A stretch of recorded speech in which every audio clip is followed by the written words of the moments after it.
সজীব creative স্টুডিওর পক্ষ থেকে সবাইকে স্বাগতম। আজকে আমাদের নতুন অতিথি সঞ্জীব সালসাবিল এবং আমার খুব একজন প্রিয় মানুষ। আ অনেকদিন ধরে সালসাবিলের সাথে আমার পরিচয় এডমন্টনে, আলবার্টাতে।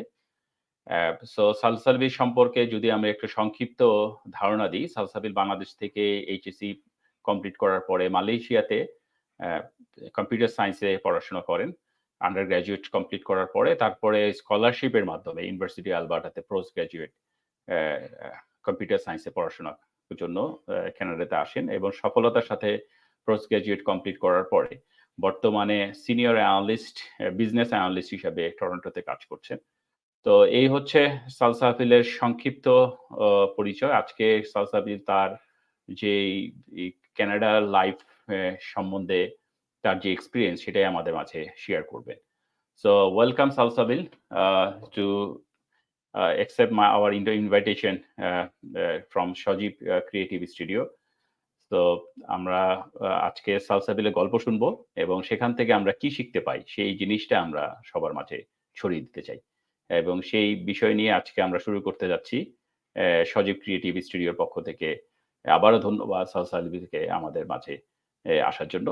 তো সালসাবিল ১ম এ আমরা যে জিনিসটা তোমার কাছে জানতে যাবো সেটা হচ্ছে তুমি বর্তমানে সিনিয়র বিজনেস অ্যানালিস্ট হিসেবে কাজ করতেছো। তো এটা একটু অ্যাজ এ আইটি ব্যাকগ্রাউন্ড হিসেবে অনেকেই বুঝতে পারেন না রিলেশনশিপটা যে বিজনেস অ্যানালিস্ট হিসেবে আইটির এই যারা এক্সপার্ট তারা কিভাবে রোলটা প্লে করে। তো এই সম্বন্ধে যদি আমাদের আ একটু সংক্ষিপ্তভাবে বলা যায়, যে আমাদের একটা ধারণা দেওয়া যায় সেটার জন্য আমি একটু তোমার তোমার কাছে বলব। যে ১ম এই যে as a senior business analyst হিসেবে তোমার রোলটা কি ইন কানাডাতে? Thank you Sajib creative studio থেকে আমাকে ইনভাইট করার জন্য এই পডকাস্টে। ফার্স্ট অফ অল আমার যে ইন্ট্রোতে বলা হলো সিনিয়র বিজনেস অ্যানালিস্ট, এই টার্মটা অনেকে একটু কনফিউজ হয়ে যায় যে এটা কি রিলেভেন্সি বিজনেস অ্যানালাইসিস এর সাথে আমাদের কি বিজনেস অ্যাডমিনিস্ট্রেশন এ যারা পড়ালেখা করতেছে ওই ফাইন্যান্স এর নলেজ থেকে এটাকে কোল্যাব করে কিনা। ইন আ সেন্স টেকনিক্যালি যদি বলি আমাদের ডোমেইন নলেজটার প্রয়োজন থাকে কাজের সুবাদে। বাট আমি যেই বিজনেস অ্যানালিস্ট রোলটা প্লে করতেছি সেটা মোস্ট লাইকলি ব্যাংকিং এর আইটি সেক্টরে।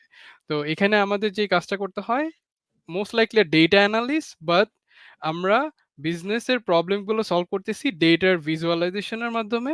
বিভিন্ন কিছু টেকনিক্যাল টুলস আমরা এমপ্লয় করতেছি এবং আলটিমেটলি আমরা যে ইনসাইটগুলো পাচ্ছি, যে ট্রেন্ড বা প্যাটার্নগুলো আমরা দেখতেছি এই ডেটার মাধ্যমে, এইভাবে বিজনেসটাকে কিভাবে ইন ফিউচারে আমরা প্রফিট বা লসের একটা ভিজুয়ালাইজেশন দেখতে পারি in a full picture. That's most likely that মানে আমার ডে টু ডে রেসপন্সিবিলিটিস। আর যেহেতু ব্যাংকিং সেক্টরে বিজনেস অ্যানালিস্টের one of the top priority থাকে হচ্ছে ডেটা কোয়ালিটিটা এনশিওর করা। কারণ যদি ডেটা কোয়ালিটিটা অ্যাপ্রোপ্রিয়েটলি মেনটেন না হয় কিছু ফ্রেমওয়ার্কের মধ্যে দিয়ে, তাহলে পুরা যেই রিলায়েবল প্রেডিকশন এর অ্যাকুরেসিটা কারেক্ট হয় না। তার কারণে আমাদের আ মানে যে ইটারেটিভ প্রসেস এর মধ্যে দিয়ে যেতে হয়, আমাদের মোস্ট অফ দ্যা টাইম যে এনালিটিক্যাল কাজটা আমি করি, এই ডেটাটাকে ক্লিন করে এনে প্রতিদিন সেটাকে চেক করা, এটা কোনো ডুপ্লিকেসি আছে কিনা, কোনো ইনকারেক্ট ডেটা টাইপ আছে কিনা। Not going to want to technical types, but most likely আমি যেই ডেটাটা নিয়ে কাজ করতেছি, আমি আ টোটালি একটা ওনারশিপ নিয়ে রাখি এই কাজটার জন্য, যে পুরো ডেটাটা ক্লিন করে রেডি করে দেওয়া, মডেলিং করার জন্য। এবং এইভাবে করে আমরা বিজনেসটাকে আল্টিমেটলি হেল্প করি। ফাইন্যান্সিয়াল ডেটা নিয়ে কাজ করি, most likely reporting and visualization. And পাশাপাশি আমরা কিছু প্রজেক্ট মাল্টি অ্যাক্রস ভেন্ডরের সাথেও কাজ করি, ক্রস ফাংশনাল টিম, যাতে করে আমরা সেগুলো ডেলিভার করতে পারি অন টাইমে with some investment coming in and coming out. যাতে করে ওই কিছু ফ্রেমওয়ার্ক যেগুলো ডেটা গভর্নেন্স, সিকিউরিটি মেজার থাকে, ক্লায়েন্টের কনফিডেন্সিয়াল রেকর্ডের ব্যাপারে, এই জিডিপিআর বা হিপা যে কানাডার স্ট্যান্ডার্ড ল, এগুলো ফলো করে আমরা ওই ডেটাগুলো ক্লিন অ্যান্ড স্ট্যান্ডার্ডাইজ করে দেন কাজ করতে থাকি। সো আ এইটাই আমার most likely duty for the current role. So thank you. তুমি খুব সুন্দরভাবে ডিসক্রাইব করেছো। আমিও একসময় আসলে এটা নিয়ে বেশ কনফিউজ ছিলাম যে অনেক সময় অনেক আইটি প্রফেশনাল আমার সাথে বলে যে তারা বিজনেস অ্যানালিস্ট হিসেবে কাজ করতেছে। তো আমি এটা নিয়ে অনেক সময় কনফিউজ ছিলাম যে আইটি প্রফেশনাল কিভাবে বিজনেস অ্যানালিস্ট হিসেবে কাজ করে। তুমি আজকে এটা খুব সুন্দরভাবে ক্লিয়ার করলা। যে ডেটাটাকে তুমি সুন্দরভাবে যখন এনালিসিস করে যে একটা রিপোর্ট আকারে যখন এটাকে পাবলিশ করবা, তখন এটা খুব ইজি ওয়েতে বিজনেসের ইনস অ্যান্ড আউটটা তখন পরিষ্কার হয়ে যায় এবং সেই অনুযায়ী তো একটা ফ্রেমওয়ার্ক তৈরি করা হয়। কিভাবে প্ল্যানিং এবং পলিসি হিসাবে কোনো অর্গানাইজেশন আগাবে।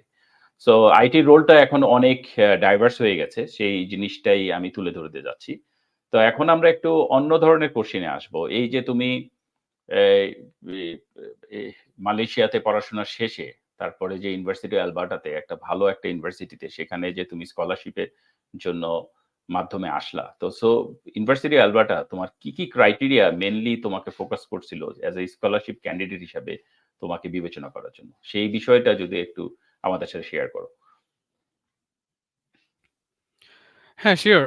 ফার্স্ট অফ অল আমি একটু ব্রিফলি যেটা বলতে চাই যে, মাস্টার্সের প্রোগ্রামে ২ টা ক্যাটেগরি আছে। একটা হচ্ছে যে রিসার্চ বেস, আরেকটা হচ্ছে যে সেলফ আ কোর্স বেসড প্রোগ্রাম। তো আমার যেটা হইছে যে আমি যেহেতু রিসার্চ ফোকাস ছিলাম এবং আমি মোস্ট লাইকলি আমার মালয়েশিয়ার ব্যাচেলর কমপ্লিট করার পরে যেই স্পেশালাইজেশনটা ছিল, আমার data science and computational intelligence এর উপরে, ওইটা ফার্দার এনহ্যান্সমেন্ট এর জন্যই আমি আসলে ইউনিভার্সিটি অফ আলবার্টাতে চুজ করি এবং যেহেতু ইউনিভার্সিটি অফ আলবার্টা হচ্ছে পাবলিক রিসার্চ এর মধ্যে one of the top in across Canada. তো ওইটার কারণে আমি আমার রিসার্চ ফোকাসটাকে ফার্স্ট অফ অল প্রায়োরিটি দেই। যাতে করে যেটা আমাকে হেল্প করছে স্কলারশিপ বা ইন্টারন্যাশনাল স্টুডেন্টদের জন্য গ্র্যান্ট, এইটা আল্টিমেটলি আমি সিকিউর করছি ইউনিভার্সিটি প্রফেসরের রিসার্চ প্রসপেক্টিভ রিসার্চের ফান্ডিং দেখে। যেখানে আমি ইমেইল করেছি গ্র্যাজুয়েট প্রোগ্রাম কোঅর্ডিনেটরদের first of all, and then তাদের থ্রুতে আমি প্রফেসরের প্রোফাইল পেজে যাই, যেখানে তাদের মোস্ট লাইকলি রিসার্চ ইন্টারেস্ট গুলো আমি দেখতে পাই এবং ওইটার সাথে অ্যালাইন করে আমি আমার যে রিসার্চটা সেইটাকে আমি প্রপোজ করি। সো ফার্স্ট থিং হচ্ছে যে রিসার্চ প্রপোজালটা খুবই স্ট্রং হইতে হবে with some very strong and in depth research background and some future works. So যাতে করে একটা 1 to 2 পেজের মধ্যে একজন ক্যান্ডিডেট বুঝতে পারে যে তার ফুলফিলমেন্টটা কি এবং সে কত ডিপ বা ব্রড থট ভাবতেছে এই রিসার্চটা নিয়ে। সো যেটা আমার ফার্স্ট একটা আইস ব্রেকিং হইছে প্রফেসরের সাথে। সে আমার রিসার্চ ইন্টারেস্টে ফোকাস করছে এবং ওইটার থ্রুতে আমি কিছু ইন্টারন্যাশনাল গ্র্যান্ট যেটা ছিল বা স্কলারশিপ যেটা বলে গ্র্যাজুয়েট প্রোগ্রাম স্টুডেন্টদের জন্য up to 17,500 Canadian dollar still university of Alberta provide করে এবং যারা পিএইচডি স্টুডেন্ট তাদের জন্য up to 21,000 Canadian dollar provide করেন অ্যাজ অফ 2024। অ্যান্ড আমি জানি যেটা আমাকে সব থেকে হেল্প করছে এই গ্র্যান্ড বা ইন্টারন্যাশনাল স্টুডেন্টদের স্কলারশিপ গুলো, তার মধ্যে ক্রাইটেরিয়া যেটা আমাকে ফলো করতে হয়েছে, নাম্বার ওয়ান ছিল আমার প্রিভিয়াস একাডেমিক হিস্টোরি, যেটা একটা সিজিপিএ একটা বেস লেভেল থাকে, লেটস সে 3.7 থেকে তারা একটা কাউন্ট করে। যেহেতু এই প্রোগ্রামগুলো খুবই হাইলি সিলেক্টিভ অ্যান্ড যার কারণে তারা সম্ভবত যেটা মোস্ট লাইকলি তারা সিজিপিএ যখন ফোকাস করে তখন তারা মোস্ট লাইকলি দেখে যে যেই রিসার্চ ফোকাস কোর্সগুলো আছে সেই কোর্সগুলোতে এটলিস্ট তার কম্পিটিসিটা কতটুকু স্ট্রং এনাফ। অ্যান্ড এইটার পরবর্তীতে যেটা সব থেকে ইম্পর্টেন্ট সেটা হচ্ছে যে ২টা রেফারেন্স। এটা হতে পারে একাডেমিক রেফারেন্স ফ্রম প্রফেসর বা সুপারভাইজার, অথবা প্রফেশনাল রেফারেন্স যদি কেউ ইন দ্য মিন টাইম কাজ করে থাকে। সো আমার ২টা রেফারেন্সই ছিল, যেটা আমাকে হেল্প করছে প্রফেসরের সাথে একটা গুড কানেকশন মেক করার জন্য। অ্যান্ড পরবর্তীতে ওই গুড কানেকশনের থ্রুতে আমি আমার রিসার্চ ইন্টারেস্টটাকে কন্টিনিউ করি এবং ইউনিভার্সিটি অফ আলবার্টার সাথেই আমার মাস্টার্সের এই স্কলারশিপ জার্নিটা শুরু হয়। অ্যান্ড আমি আমার মোস্ট লাইকলি আমি প্রি-প্ল্যান ছিলাম এবং ডিটারমাইন্ড ছিলাম যে আমি আমার এই ডেটা সায়েন্স অ্যান্ড এআই যেটা নেক্সট ফিউচার, এই দিকেই আমি একটু মানে মোস্ট লাইকলি আমার স্কিল ডেভেলপমেন্ট এবং আমার কিছু পাবলিকেশন করব। So in short the criteria হচ্ছে সম্ভবত আইএলটিএস ও দিতে হবে। কারণ আইএলটিএস হচ্ছে যে one of the requirement just to get a general ক্যাটেগরিতে যখন স্টুডেন্ট অ্যাডমিশন নেয় সেই ক্যাটেগরিটা ফেস করতে।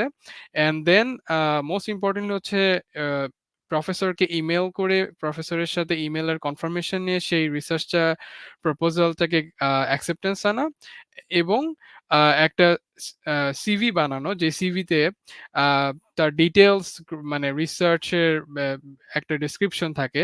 এখানে অনেকে যেটা কনফিউজ হয় সিভি অ্যান্ড রেজিউমি দুইটা কিন্তু একটু ডিফারেন্ট পার্সপেক্টিভ, যেটা আমিও আহ, অতটা আগে বুঝতাম না যখন আমি গ্রাজুয়েট প্রোগ্রামগুলোতে অ্যাপ্লাই করতেছিলাম। তো সিভিতে যেটা সবাই দেখে যে তাদের রিসার্চ ইন্টারেস্টের সাথে তার কি কি কোর্স একাডেমিয়া রিলেভেন্ট জিনিসগুলো ফোকাস হইছে। বাট ওয়ারএস রেজুমি যেখানে ফোকাস করতেছে most likely work experience, the technical tools and relevant industrial certification, like something like that. So এখানে সিভিটা খুবই ইম্পর্টেন্ট এই স্কলারশিপটা অ্যাটেন্ড করার জন্য, অ্যান্ড পাশাপাশি একাডেমিক অ্যান্ড প্রফেশনাল রেফারেন্সটা খুবই হেল্প করছে আমাকে।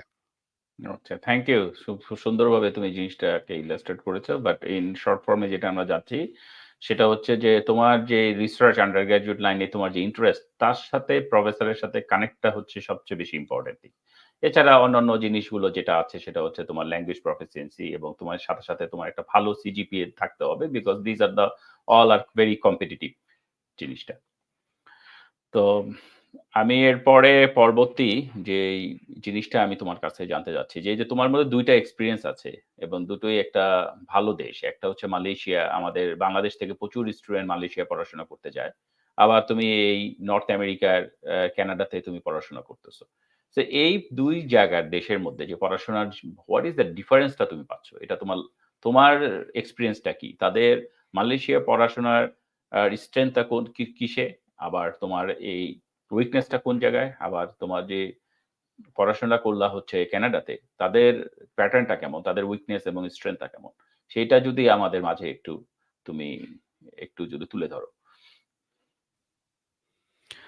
ফার্স্ট অফ অল আমার কাছে মনে হয়েছে কানাডা মানে নর্থ আমেরিকার যে এডুকেশনের ক্যালিবারটা অনেক হাই কম্পেয়ার টু এশিয়ান সাইডের।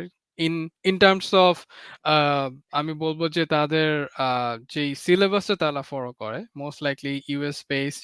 আমার যে ফ্রেন্ডরা ইউএস এর ইউনিভার্সিটিতে পড়ালেখা করতেছিল মিন টাইম আমি যখন কানাডাতে এডুকেশনের জন্য আসি, আমি দেখতেছিলাম যে তারা অনেক ল্যাব ফোকাসড। তো যেটা দ্বারা আমি মিন করতেছিলাম যে আমি যদি প্রস অ্যান্ড কনস ধরি ২ টা কান্ট্রির এডুকেশন সিস্টেমের মধ্যে, আমি দেখছি যে কানাডা ইজ মোর লাইকলি যদি কেউ রিসার্চ বেসে আসে তাকে ওইভাবে রিসার্চের জন্য প্রিপেয়ার করে দেওয়া হয়। ওই ল্যাবগুলো ওইটাই ফোকাস করে থাকে এবং আল্টিমেটলি তাকে হেল্প করে কোনো কনফারেন্সে পাবলিকেশনের জন্য বা কোনো কনফারেন্সের থ্রুতে তার আ একাডেমিক যে ফোকাসটা সেটা পাবলিসাইজড হওয়ার জন্য। আরেকটা ফোকাস যে আ লেটস সে কোনো প্রোগ্রাম বেসড কোর্সে আসতেছে, সেলফ ফাইন্যান্স হোক বা গ্র্যান্ট ওয়াইজ হোক, সেক্ষেত্রে যেটা হয় তারা মোস্ট লাইকলি ইন্ডাস্ট্রির সাথে কোলাপ করানোর চেষ্টা করে যেখানে কোঅপ প্রোগ্রামগুলো থাকে। এবং এই কোঅপ প্রোগ্রামগুলো খুবই ইম্পর্টেন্ট হয় যখন আহ, একটা স্টুডেন্ট পুরোটা টাইম একাডেমির সাথে ছিল এবং দেন ইন্ডাস্ট্রিতে যখন ল্যান্ড করতে চায় তার মাঝখানে একটা গ্যাপ থাকে। এই গ্যাপটা এই ব্রিজটা যে ক্লিয়ার করার জন্য এই ইউনিভার্সিটিগুলো নর্থ আমেরিকা বা ইউএসএ তে যেগুলো কোঅপ অফার করে তাদের প্রোগ্রামের সাথে, সেখানে তারা ক্যারিয়ার কনসালটেন্সি বা মেন্টরিং প্রোগ্রামগুলো রাখে যেগুলো আমাকে হেল্প করছে। আমি আমি খুবই লাকি দ্যাট আমি তাদের সাথে এই অ্যাসোসিয়েশন গুলো ছিলাম এবং অনেকগুলো তাদের সাথে মক ইন্টারভিউস, তাদের ক্যারিয়ার কনসালটেন্সি বা মেন্টরশিপ নেওয়ার কারণে আমার একটা সুন্দর পাথওয়ে বা রোড ম্যাপ তৈরি হইছে। যেটা হয় যে এখন আমি মালয়েশিয়াতে ছিলাম, ইটস মোর লাইকলি আমি মানে আন্ডার গ্র্যাজুয়েট করছি। আন্ডার গ্র্যাজুয়েটে অনেকেই জেনারেলাইজ পড়ালেখা করে। তারা সবগুলো টপিকে টাচ বেস করে যায়। বাট আমি যখন গ্র্যাজুয়েট প্রোগ্রামে আসছি, মালয়েশিয়া থেকে যেটা আমি ফার্স্ট ডিফারেন্স পাইছি, এখানে সবাই very focused, they are very determined and they মানে তারা জানে যে আসলে তারা কি করতে যাচ্ছে, তার ফিউচারটা কি। দে আর ভেরি মানে একটা স্ট্রেইট পাথ। তো মালয়েশিয়াতে আমার যেটা মনে হইছে যে হ্যাঁ, এখানে সবাই জেনারেলাইজ করতেছে। সবাই যদি মনে করে যে হ্যাঁ, data science, AI is the next thing, okay আমি চলে যাচ্ছি। বাট আমার পাথওয়েটা কি আসলে আমি ফিট কতটুকু এটার সাথে আমার আ ইন টার্মস অফ আমার ইন্টারেস্ট, ইন টার্মস অফ আমার ফিউচার প্রসপেক্ট আ এবং আমি কতটুকু এটা নিতে পারবো লোডটা। আমার সবাই কিন্তু সব ক্যাপাসিটি বা সবকিছু এনজয় করে না। আমি কতটুকু লং টার্ম এ গিয়ে এনজয় করব সেটা না বুঝে অনেকে মানে কিন করে যাচ্ছে, এনরোল করে যাচ্ছে। যেমন আমি দেখছি অনেকেই মাস্টার্স মালয়েশিয়াতে এনরোল হয়ে গেছে মানে স্ট্রেইট অ্যাওয়ে। বাট আমি একটু টাইম নিছি। এবং এট দ্য সেম টাইম তখন আসলে প্যান্ডেমিক চলতেছিল। So I have to take a break for 1 year. And যেটা আমাকে হেল্প করছে আল্টিমেটলি আমাকে আমি যখন স্টেপ ব্যাক করলাম, তখন আমি আসলে বুঝলাম যে আমার ফোকাসটা কোথায়, আমাকে কোথায় যেতে হবে এবং আমি যেই হোমওয়ার্কটা করতেছি, এটা কমপ্লিটলি আমার চয়েস। সেই চয়েসটাই আমাকে আল্টিমেটলি হেল্প করছে কানাডাতে ল্যান্ড করতে। But just to summarize pros and cons would be মালয়েশিয়ার এডুকেশন সিস্টেম আমি বলতেছি না যে কোনো অর্থেই it's like not up to the mark. They are following the standard. But যেটা হচ্ছে যে মোস্ট লাইক টু জেনারেলাইজড, ল্যাবের একটু পসিবিলিটি কম, বাট ইউনিভার্সিটি ওয়াইজ সেগুলো ডিপেন্ড করে। আম যেখানে আমি মনে করছি যে ইন কানাডা ইভেন কলেজে শুধু ইউনিভার্সিটি না, ইভেন কলেজেও তারা ল্যাবটা খুবই প্রায়োরিটি দেয় এবং ইন্ডাস্ট্রি ওরিয়েন্টেড কোঅপ প্রোগ্রামগুলো যেগুলো থাকে, সেগুলো আসলে অনেক হেল্প করে। So that's the core difference I make. So এই জিনিসটাই আমি অনেকবারও আগের পডকাস্টেও বলেছি যে আমাদের নর্থ আমেরিকার এডুকেশন সিস্টেমটা হচ্ছে মোর ফোকাস বেসড এবং তারা ওইভাবে ট্রেন করে যাতে একটা পার্টিকুলার বিষয়ের উপরে তার একটা এক্সপার্টিস গড়ে ওঠে এবং মোর এশিয়ান বেসড ইউনিভার্সিটিতে তারা যে জিনিসগুলো হয় মোর জার্নালাইজ বেসড করছি। তো তুমি এটা সুন্দরভাবে আমাদের কাছে এক্সপ্লেন করেছো। আমি মনে করি দর্শকরা যারা আমাদের এই পডকাস্টটা শুনবে তারা খুব সুন্দরভাবে এই ইনফরমেশন গুলো পাবে যে ডিফারেন্স কি আমাদের education north America education as well as that Asian based যেটা আমরা সাবকন্টিনেন্ট লেভেলে বা কাছাকাছি যে দেশগুলোতে আমরা পড়াশোনা করতে যাচ্ছি সে তাদের যে এডুকেশন প্যাটার্নটা সে সম্বন্ধে একটা ধারণা আসবে। তো এখন যে জিনিসটা আমি তোমার সাথে আলাপ করতে চাই এটা হচ্ছে মোর অ্যাডাপ্টেশন বেস। এই যে তুমি আসলা মালয়েশিয়া পড়াশোনা করলা, মালয়েশিয়ার is more tropical base country এবং ওইখানে ওয়েদার হচ্ছে তোমার ধরো 30 ডিগ্রি 32 35 ডিগ্রি। আমি গিয়েছিলাম মালয়েশিয়াতে বাট কানাডা হচ্ছে টোটালি অপোজিট। বেশ ঠান্ডা -13 এ চলে যায়। সে প্লাস থেকে পুরা -35 এবং এই যে তোমার যে একটা শিফট, এই যে টোটাল আ তুমি যে জিনিসটা বললা যে এডুকেশন প্যাটার্ন থেকে আরম্ভ করে ওয়েদার প্যাটার্ন থেকে আরম্ভ করে এবং লট অফ স্টুডেন্ট যেটা একটা বড় একটা ফেস করে অ্যাডাপ্টেশন এর জন্য। বিকজ এই যে একটা বড় শিফট, তো এই শিফটটাকে তুমি কিভাবে কোপ করছো? এবং ultimately you will be very successful এবং এই যে শিফট গুলো এতগুলো কোপ করে তুমি নিজেকে অ্যাডাপ্ট করে তারপরে যে তুমি তোমার এই কোর্সটা সাকসেসফুলি কমপ্লিট করলা। তো এই সম্বন্ধে যদি আমাদেরকে একটু ও তোমার এক্সপেরিয়েন্সটা তুলে ধরো। হ্যাঁ, অবশ্যই। আমি যেটা ১ম এ ফেস করছি কানাডায় এসে সেটা হচ্ছে যে ওয়েদার। ওয়েদারটা খুবই সিভিয়ার ছিল। কেন আমি কানাডাতে এসে ল্যান্ড করছিলাম আলবার্টার এডমন্টন শহরেই। অ্যান্ড আমার আসলে এত সিভিয়ার উইন্টারের সাথে কখনো আমার অ্যাটাচমেন্টটা ওইভাবে ছিল না। So I was not physically ready, but আমি মেন্টালি স্ট্রং ছিলাম। যেহেতু আমি আগে থেকে প্ল্যান করে আসতেছি এবং জানতেছি যে জিওগ্রাফিক অ্যান্ড ডেমোগ্রাফিক ২ টাই সম্বন্ধে একটু রিসার্চ করে আসছি। আমি প্রিপেয়ার ছিলাম মেন্টালি। সো এই মেন্টাল সাপোর্টটাই আমাকে হেল্প করছে to ultimately push me all the way through here. And আমার কাছে সবথেকে চ্যালেঞ্জিং ইনিশিয়ালি ফেস করছি যখন আমি আম আমার দেখা গেছে যে মালয়েশিয়াতে যখন ছিলাম, আমি পুরাটাই খুব ইজিলি অ্যাডাপ্ট করে ফেলতে পারছি। কারণ আমাদের বাংলাদেশের মতো ওয়েদার, আমাদের বাংলাদেশের মতোই খাবারের প্যাটার্ন, হালাল ফুডের যেই ইয়েটা সেখানে কোনো ইস্যু ছিল না। সো আমি রিয়ালি এনজয় করছি আমার টাইমটা এই মালয়েশিয়া কান্ট্রিতে। বাট যখন আমি ওই ট্রানজিশনটা কানাডার সাথে দেখতেছি, সেম টাইমে আমি বাংলাদেশ থেকেই কানাডাতে আসছি। কারণ আমি প্যান্ডেমিকের কারণে আটকায় যাই। দেন আমি মালয়েশিয়া থেকে গুছাই নিয়ে বাংলাদেশে যাই। দেন বাংলাদেশ থেকে এপ্লাই করে আমি কানাডায় আসি। অ্যান্ড যদি এখন কম্পেয়ার করি সেম ট্রানজিশনটা, সেটার ফার্স্ট আ অনেকে যেটা হয় তাদের কালচারাল একটা শখ হয় যে সে কালচারালি ফিট হইতে একটু সময় নিতে হয় তার। যেই ক্যানাডিয়ান তারা যে ওয়েলকামিং তারা অনেক। তো তাদের সাথে নিজেকে ওই ওপেন মাইন্ড থাকাটা খুবই ইম্পোর্টেন্ট। কারণ অনেকের সাথে আ আমি শুরু থেকে নেটওয়ার্কিং করার চেষ্টা করতেছিলাম। অ্যান্ড যখন একটা নতুন কান্ট্রিতে আসি তখন অনেকের সাথে নেটওয়ার্কিং করা সবথেকে easy method would be food. What I find most interesting because আমি অলওয়েজ মানে বাইরের খাবার অনেক কিছু ট্রাই করতে পছন্দ করি। So I am trying to make friends over university, outside university. তো যাতে করে আমার কিছু জাস্ট ফুডের ডিসকাশনের পাশাপাশি আমি তাদের অন্যান্য ডিসকাশনের মাধ্যমে ওয়েদারের ব্যাপারে জানতে পারি। আমি এখানে কিভাবে আমি গিয়ার আপ করব, কি জিনিস আমার আগে থেকে ভেবে রাখতে হবে। এখানে এসে আ হাউজিং অ্যান্ড দেন আদার যে ছোট, ছোট বিষয়গুলো থাকে সেই ইনফরমেশন গুলো জানলাম। সো ওই জিনিসগুলো আমার নেটওয়ার্কিং করার কারণে খুব স্মুথ হয় এবং আমি আ কানাডার জার্নিতে একটু সময় লাগে অ্যারাউন্ড 6 মান্থস টু 1 ইয়ার ফুললি অ্যাডাপ্ট হইতে। এটা আমার জন্য লাগছে। এটা কারোর জন্য অনেক আগেও হইতে পারে, কারোর জন্য আরো সময় লাগতে পারে। It's depends on person to person. But most likely আমি যেটা ফিল করছি, আমার কাছে মনে হয়েছে উইদিন 6 মান্থ এর মধ্যে এটা সম্ভব। কারণ সবাই আসতেছে এবং ১ম উইন্টারটা একটু খারাপ যায় ওয়েদারের একটা অ্যাডজাস্টমেন্টের কারণে।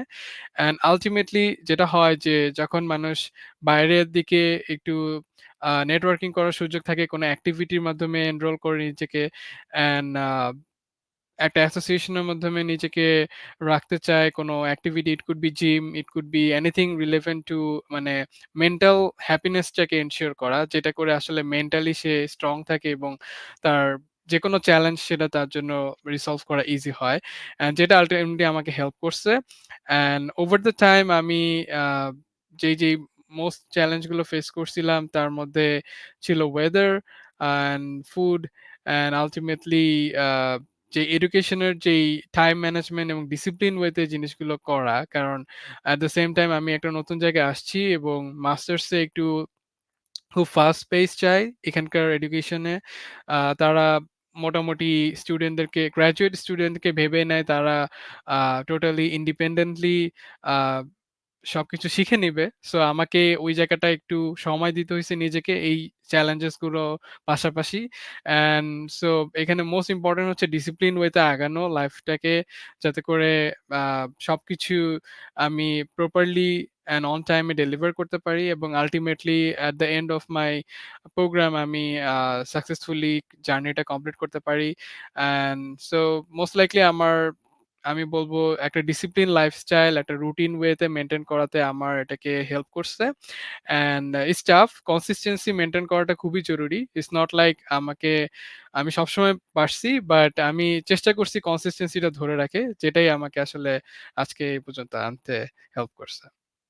তো থ্যাংক ইউ। বাট আমার এখানে একটা ইয়ে আছে যে দর্শকদের কাছে বলার যে জিনিসটা আছে সেটা হচ্ছে যে তুমি যে এই জিনিসটা আমাদের কাছে বললা যে এই যে কনসিস্টেন্সি মানে এখানে মাস্টার্স প্রোগ্রামটা খুবই ইনটেন্স প্রোগ্রাম। খুব কম সময়ের মধ্যে ১৮ থেকে ২০ মাসের মধ্যে প্রোগ্রামটা শেষ হয়ে যায়।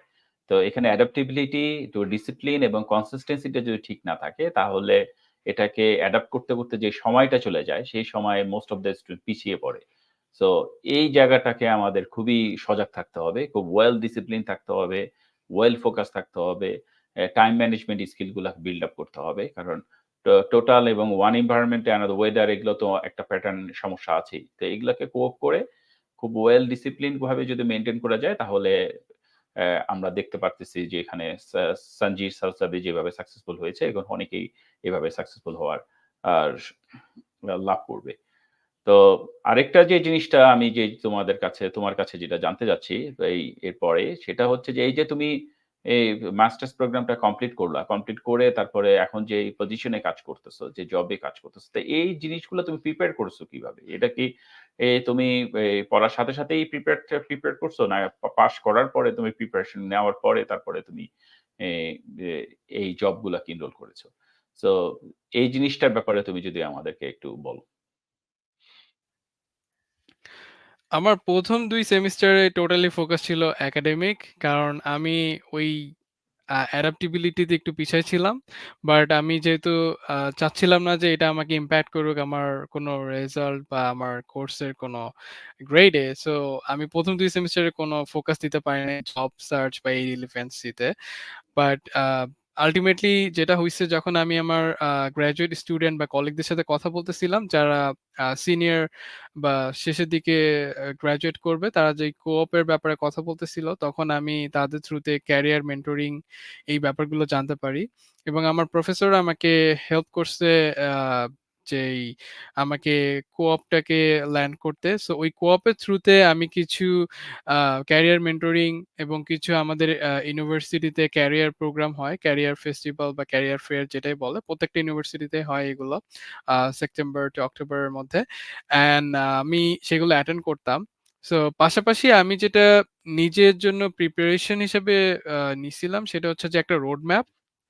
ভেরি সিম্পল রোড ম্যাপ, যেহেতু আমি একটু রিসার্চ ওরিয়েন্টেড ছিলাম, একটু ডেটা সায়েন্সের দিকে ছিলাম। But at the same time আমি একটা ইউএস বেস কোম্পানিতে আমি রিমোটলি কাজ করার সুযোগ পাই। অ্যান্ড ওইটার থ্রুতে ওই যে এক্সপিরিয়েন্সটা আমি গ্যাদার করি, যেহেতু এটা ফুললি রিমোট বেস ছিল, আমি একটা ফ্লেক্সিবিলিটি অ্যান্ড অ্যাডাপ্টিবিলিটি একটা গ্রেস পিরিয়ড পাই, যেটা আমার research, academic, at the same time work, এই ৩ টাকে ব্যালেন্স করতে হেল্প করে। অ্যান্ড ওই ইউএস বেস কোম্পানিটা আসলে টোটালি ফোকাস ছিল একটা রিসার্চ অ্যান্ড ডেভেলপমেন্ট প্রজেক্টের উপরে। সো যেই রিসার্চটা আমার কোয়াইট রিলেভেন্ট ছিল আমার কারেন্ট অনগোয়িং রিসার্চের সাথে, ইউনিভার্সিটি অফ আলবার্টার সাথে আমি যেটা করতেছিলাম, সেটা অ্যালাইন হওয়ার কারণে আমি বুঝতেছিলাম যে আমি কিভাবে ইন্ডাস্ট্রিতে এটা প্রেজেন্ট করতে পারি, এই অ্যাপ্লিকেশনগুলো কোথায় হয়। আমি দেখলাম যে আমার কিছু টুলসে আরো ইমপ্রুভমেন্ট দরকার। তো আমি সেক্ষেত্রে কিছু ইন্ডাস্ট্রিয়াল সার্টিফিকেশন নেওয়া শুরু করি। যেগুলো দেখলাম কানাডাতে যদি আমি একটা স্কিল ম্যাট্রিক্স চিন্তা করি, যে স্কিল হওয়াটা খুবই এখানে ইম্পোর্টেন্ট এবং communication is one of the top things to excel. Because আমার কাছে মনে হইছে যে স্কিল ডেভেলপমেন্টের পাশাপাশি টেকনিক্যালি সলভেন্ট হওয়ার থেকে যখন ইন্ডাস্ট্রিতে কাজ করতেছি, রিমোটলি ডেলিভার করতেছি, সেই ইনসাইট গুলো আমি কত নন টেকনিক্যাল টার্মে ডেলিভার করতেছি, সেটা হচ্ছে যে সবথেকে ইম্পোর্টেন্ট। এবং এখানে ওই জিনিসটাই সবথেকে প্রায়োরিটি দিচ্ছে। ওইটা আমাকে আসলে হেল্প করছে আমার যে কারেন্ট পজিশনের এইটাতে এনরোল করতে, ইন্টারভিউ পর্যন্ত আসতে। And through out the time আমি একটা সিম্পল যেই রোড ম্যাপের কথাটা বললাম, এর মধ্যে আমার ১ম এ ছিল টেকনিক্যাল স্কিল ডেভেলপমেন্ট করার। সেক্ষেত্রে আমি কিছু টুলসে ইমপ্রুভ করছি। যেমন Microsoft এর কিছু Power BI রিলেটেড কোর্স, যেটা রিলেভেন্ট টু মানে বিজনেস অ্যানালিস্ট বা ডেটা অ্যানালিস্ট, এই রোড ম্যাপে যারা আগাচ্ছে, ক্যারিয়ার প্রসপেক্ট দেখতেছে, কানাডাতে কোনো জব ল্যান্ড করতেছে বা করবে ইন ফিউচার, অ্যান্ড ওইভাবে যারা পড়ালেখা করতেছে, আমি হাইলি এনকারেজ করব তারা একটা রোড ম্যাপ করতে, যেটাতে তারা মাইক্রোসফট হতে পারে, গুগল হতে পারে, বা যেই নেসেসারি টুলস গুলো ব্যবহার করা হয় ইন্ডাস্ট্রিতে মোস্ট অফেন, সেগুলোর একটা করে হলেও ইন্ডাস্ট্রিয়াল সার্টিফিকেশন রাখা, সেটা সে রেফারেন্স হিসেবে আনতে পারে। বাট মোস্ট লাইকলি ইন্ডাস্ট্রিতে যখন আমি জবের জন্য ইন্টারভিউ দিচ্ছিলাম, তারা ইন্ডাস্ট্রিয়াল সার্টিফিকেশনের পাশাপাশি যেকোনো ধরনের co-op experience in Canada, inside Canada, এবং anything related to my data role, মানে যেটা আমার রিসার্চের কাজ ছিল বা ইউনিভার্সিটির সাথে কোনো কোলাবোরেশন ছিল, এই কাজগুলো যখন আমি আমার রেজিউমিতে শো করছি, তারা সেইগুলো ইমপ্রেস হইছে। এবং আল্টিমেটলি ওই জিনিসগুলো থেকে আমি ছোট, ছোট করে আমার LinkedIn টা সাজাচ্ছিলাম। আমি আমার রেজুমিটা অনেকজনের সাথে শেয়ার করতেছিলাম একটা কনস্ট্রাকটিভ ফিডব্যাক নেওয়ার জন্য, যে আমি এটাকে আরো কিভাবে এক্সেল করতে পারি। এবং আমি মোস্ট লাইকলি আমি যেটা করছি, যারা অলরেডি ইন্ডাস্ট্রিতে কাজ করতেছে এবং এই সেম রোলে, তাদেরকে আমি LinkedIn এ কানেকশন দিয়ে একটা কোল্ড আ কানেকশন মেক করি এবং তাদেরকে আমি রেজুমি ১ম এ দেই নাই। বাট একটা কোল্ড কানেকশন মেক করার পরে যখন তার সাথে একটা আ গুড আন্ডারস্ট্যান্ডিং হয়, দেন আমি আমার রেজুমি গুলো দেই। তারা একটা কনস্ট্রাকটিভ ফিডব্যাক দেয় এবং যেইটা আল্টিমেটলি আমাকে একটা স্ট্যান্ডার্ড ফরম্যাটে এনে দেয় রেজুমি গুলো, যেটা একটা ইন্ডাস্ট্রিতে ল্যান্ড করার জন্য। আ তো এই জিনিসগুলো, ছোট, ছোট জিনিসগুলো আমি প্রিপারেশন নেই আমার 3rd সেমিস্টার থেকে ইউনিভার্সিটিতে থাকাকালীন সময়ে। এবং মোস্ট লাইকলি আমি আমার কোপ যখন আমি শুরু করলাম, এরপরে কাজ করার পর থেকে আমি ফুললি আ জব ওরিয়েন্টেড বা ইন্ডাস্ট্রিতে ল্যান্ড করার জন্য আমি ফোকাসটা রাখছি। আ সো ইট নট নেসেসারিলি যে ইউনিভার্সিটির থ্রু আউট দ্যা টাইম এটা আমি আ করতে হবে বা আমি করছি এরকম না। বাট মোস্ট লাইকলি আমি অ্যাওয়ার ছিলাম অল দ্যা টাইম। আমি আ LinkedIn ছোট, ছোট করে কিছুটা, মানে ছোট, ছোট ইমপ্রুভমেন্ট কে আমি অলওয়েজ প্রায়োরিটি দিছি মানে প্রতিদিন। যেটা আমাকে আসলে হেল্প করছে ওই ইন্ডাস্ট্রিয়াল সার্টিফিকেশন গুলোর ব্যাপারে জানতে, যে কোনটার ইম্পোর্টেন্স কোনটা। কারণ মানে out of there are lots of certification, মানে আমি অনেক সময় খুব পাজলড হয়ে যেতাম যে আসলে কোনটা রেখে কোনটা করব, কোনটা আসলে রিয়েলি রিলিভেন্ট, বিকজ আমার ওই ইন্ডাস্ট্রি, কানাডার ইন্ডাস্ট্রিতে আমার আসলে ওই এক্সপিরিয়েন্সটা ছিল না। বাট যখন আমি এই লিঙ্কডইনে মানুষের সাথে পরিচয় হচ্ছি, ওই সেম ইন্ডাস্ট্রিতে ওই সেম রোলে কাজ করতেছে, and within that domain knowledge, তারা আসলে ওইখান থেকে বুঝতে পারে যে প্রজেক্টে কোন কোন ইন্ডাস্ট্রিয়াল সার্টিফিকেশন গুলো রিয়েলি রিলিভেন্ট। বাট সেই রিলিভেন্সির উপর বেস করে আমি আমার এক্সাম সার্টিফিকেশন গুলো নেই, অ্যান্ড ওইটা আমাকে আসলে হেল্প করে ইন্টারভিউতে ল্যান্ড করতে অ্যান্ড আলটিমেটলি ফাইনাল অফারটা পেতে। সো মোস্ট লাইকলি আমার লিঙ্কডইনটাকে আপ টু ডেট রাখা, আমার রেজুমিটাকে আপ টু ডেট রাখা এবং নেটওয়ার্কিং করাটাই আমার one of the top priority ছিল ওভার দ্য টাইম। আমি আমার ইউনিভার্সিটি পিরিয়ডে যেটা আস্তে আস্তে করে ইমপ্রুভ করছি। সো চমৎকার! আমরা তোমার থেকে যে জিনিসটা জানতে পারলাম এবং আমি দর্শকদেরও বলতে চাচ্ছি যে, এই যে যে কথাটা আমি বলছি খুব কনসিস্টেন্সি থাকতে হবে নাম্বার 1 এবং পড়ার ফাঁকে, ফাঁকে আ নিজেকে জবের জন্য তৈরি করা। এটা খুব ইম্পোর্টেন্ট। যেটা কোর্সের সাথে, সাথে নিজেকে জবের সাথে তৈরি করা। এটা তোমার যেটা যেহেতু most of the international student যখন কানাডাতে আসে এবং কানাডাতে তারা থাকতে চাইলে জবটা হচ্ছে খুবই ইম্পোর্টেন্ট। কারণ জবের মাধ্যমে তারা কানাডাতে পার্মানেন্ট রেসিডেন্ট হিসেবে থাকার একটা সুযোগ লাভ করে। সো বিষয়টা হচ্ছে যে পড়ার ফাঁকে, ফাঁকে নিজেকে তৈরি করে ফেলা এবং সেটা সাকসেস রেটটাকে অনেক বাড়িয়ে দেয়। তো তোমার এই গল্প থেকে আমরা সেটা জানলাম। এখন আমি যেটা তোমার কাছে জানতে চাচ্ছি, এই যে ফিউচারে অনেক স্টুডেন্ট আসতেছে, বাংলাদেশ থেকে আসতেছে। স্পেশালি এই প্রোগ্রামটা মেইনলি আমি ফোকাস করি বাংলাদেশী স্টুডেন্টদের জন্য, তাদের শিক্ষণীয় জন্য। সো তুমি এবং মোর আন্ডার গ্র্যাজুয়েট, পোস্ট গ্র্যাজুয়েট বা পিএইচডি বিভিন্ন প্রোগ্রামে আসতেছে। তো তুমি সেই বিষয়ে তোমার মেসেজটা কি? তারা কিভাবে প্রিপারেশন নিতে হবে? কিভাবে তারা আসলে এখানে অ্যাডাপ্টিভিটি করবে? এবং কিভাবে তোমার মতো একজন সাকসেসফুল ও আ এ ক্যানাডিয়ান জব মার্কেটে যে সাকসেসফুল হিসাবে নিজেকে তুমি পরিণত করছো, সেই জিনিসটা তারা তুলে ধরবে। এই জিনিসটা তুমি যদি একটু বলো আমাদের। শিওর। আসলে সাকসেসটা ডিপেন্ড করে টোটালি নিজের চয়েসের উপরে এবং নিজের ইন্টারেস্ট অ্যান্ড আমি কোনটাতে আসলে এনজয় করি সেটার উপরে। সো আমি এনজয় করতাম, করি অল দ্য টাইম এই ফিল্ডের উপরে, যেটা আমাকে আমি ডিটারমিনেশন এ হেল্প করছে যে আমি ওই দিকেই যাবো। তো আমিও সবাইকে ওইটাই সাজেস্ট করি যে যেকোনো বিষয় হইতে পারে। সেটার বিষয়ে যদি রিয়েলি ইন্টারেস্টেড থাকে, যদি অনেক সিরিয়াস থাকে, আই থিংক সে ওইটা মানে 24/7 করলেও সে বোরড হবে না। সো এরকমভাবে যদি কেউ একটা রোড ম্যাপ বা একটা মাথার মধ্যে একটা মেন্টালিটি রাখে যে আমি যে জিনিসটা করতে যাচ্ছি, আমি সেটা খুবই আ লাইক করি এবং সেটা আল্টিমেটলি আ আমাকে কখনো আ আমার আউট অফ ট্র্যাক করবে না। বাট আমি অলসো চেষ্টা করব যে ওইটাতে ওয়ান অফ দ্য বেস্ট হওয়ার। সেটাও একটা কি point. But in terms of যারা ইনকামিং স্টুডেন্ট বা প্ল্যান করতেছে কানাডায় আসা, তাদের জন্য আমি আ একটু অ্যাওয়ার করতে চাই যে তারা যে ভিসা প্রসিডিউর বা স্টুডেন্টশিপ বা যেই স্ট্যাটাসে আসতেছে, কারণ কানাডাতে অনেক রিসেন্টলি কিছু চেঞ্জেস হচ্ছে। আ সো যেটা আমাদের সময় এফেক্টেড হয় নাই। মোস্ট লাইকলি আ যে স্টুডেন্ট যারা আসে, ইন্টারন্যাশনাল স্টুডেন্ট, তারা চায় যে একটা ওয়ার্ক পারমিট নিয়ে তারা এখানকার এটলিস্ট একটা কানাডিয়ান এক্সপেরিয়েন্স গেইন করতে। বাট এখন যেটা হচ্ছে, তাদেরকে একটু এই ইমিগ্রেশন পলিসি গুলা বা ভিসার যেই রিকোয়ারমেন্ট গুলো চেঞ্জেস হচ্ছে, এই ব্যাপারে খুবই আপ টু ডেট থাকতে হবে, নাম্বার 1।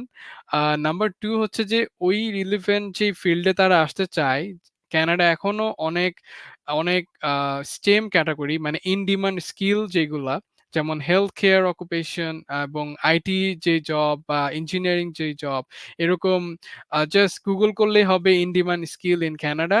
এই রিলিভেন্টে তারা কিছু ডিরেক্ট জব ডেজিগনেশন দিয়ে ওয়েলকাম করতেছে talented people all around the world to come to Canada. So it's a really great opportunity still for everyone. মানে বাংলাদেশ থেকে যারা আসতেছে, অনেক ট্যালেন্টেড রিসোর্স আছে, তারা এইটাকে ইউটিলাইজ করতে পারে তাদের ক্যালিবার দিয়ে, তাদের পাস্ট এক্সপেরিয়েন্স দিয়ে। তো ওই বিষয়গুলো একটু আগে থেকে রিসার্চ করে আসতে হবে, যাতে করে সে এখানে এসে ডিটারমাইন থাকে এবং সে আউট অফ ট্র্যাক না হয়ে যায়। কারণ অনেকে এসে খুব ওভারওয়েলমড হয়ে যায় যে আমি এটা প্ল্যান করে আসছিলাম, আমি ভাবছিলাম এটা হবে, কিন্তু they face like uh they really disappointed. মানে তারা কোন অর্থে ডিসঅ্যাপয়েন্টেড হয় যে আমি এভাবে প্ল্যান করে আসছি, আমার কোন ব্যাকআপ প্ল্যান ছিল না।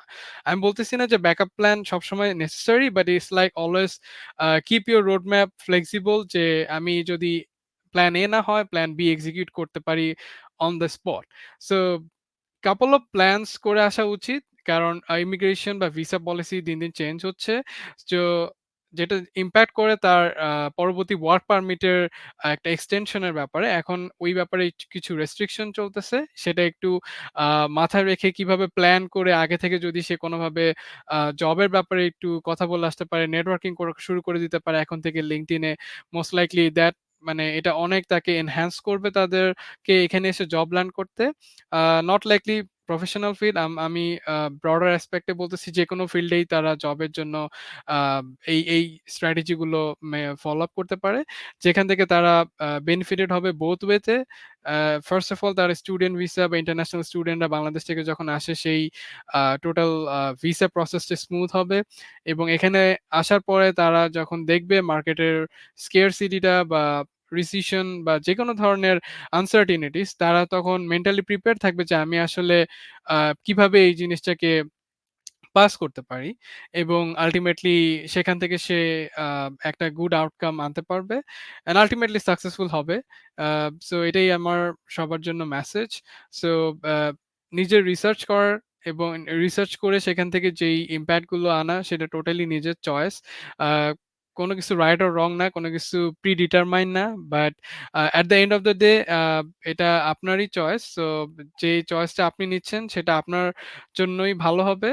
আপনি অনেক ইনফরমেশন পাবেন এরকম পডকাস্ট বা অনেকে বিভিন্ন ধরনের ইনফরমেটিভ সেশন গুলোতে, বাট আপনাকে অ্যালাইন করতে হবে যে কোন ইনফরমেশন গুলো আমার ব্যাকগ্রাউন্ডের সাথে বা আমি যেই চয়েসটা মেক করছি এটার সাথে ফুললি অ্যালাইন করতেছে, and I can take the best decision to success in here. So that's the advice for all. Thank you Sanjit, তোমার মূল্যবান অ্যাডভাইস দেওয়ার জন্য। তো আমি এখন আমরা প্রায় শেষের দিকে। সো দ্য কনক্লুশন রিমার্কস যেটা আমি তোমার সাথে এই কথার মাধ্যমে যেটা জানতে পারলাম, যে এখানে বাংলাদেশে প্রচুর মেধাবী স্টুডেন্ট আছে, প্রচুর এবং অনেকেই বাংলাদেশের মধ্যে একটা রং ধারণা যে কানাডাতে একমাত্র আর্থিক সচ্ছলতা যারা আছেন তারাই একমাত্র কানাডাতে আসতে পারেন, অন্যরা হয়তো বা আসতে পারবে না। বিষয়টা এটা না। কানাডা যারা খুব মেধাবী ছাত্র বা ছাত্র তারা কানাডাতে নো ম্যাটার কোন ব্যাকগ্রাউন্ড বাংলাদেশে সেটা বড় কথা না। তারা তাদের মেধার ভিত্তিতে কানাডাতে এই যে বিভিন্ন যেই সঞ্জির আজকে যেই এই বক্তব্যগুলো তুলে ধরলো, বোথ আন্ডার গ্র্যাজুয়েট এবং পোস্ট গ্র্যাজুয়েট স্কলারশিপের মাধ্যমেই তারা বিভিন্ন বড় বড় ইউনিভার্সিটিতে পড়ার সুযোগ পাচ্ছে। সো এটা একটা বড় ধারণা পেলাম আমরা সঞ্জিরের কাছে। তো আমি মনে করি যে আমাদের এই পডকাস্টে এই অনেকের জন্য একটা ভালো ইনফরমেশন বই নিয়ে আসবে। এবং thank you Sanji to accept and share your ideas and views. এবং আমি আশা করি যে সবাই এই বিষয়ে একটা ভালো ধারণা পাবে আমাদের এই পডকাস্ট থেকে। সো আজকের জন্য এখানেই শেষ, এবং আমরা পরবর্তীতে আবার নতুন কোনো অতিথিকে নিয়ে আসবো এবং অন্য কোনো বিষয় নিয়ে আসবো যেখানে আমাদের নতুন কোনো তথ্যভিত্তিক জিনিস আমরা তুলে ধরবো আমাদের এই সজীব ক্রিয়েটিভ স্টুডিওর মাধ্যমে। Thank you. Thank you.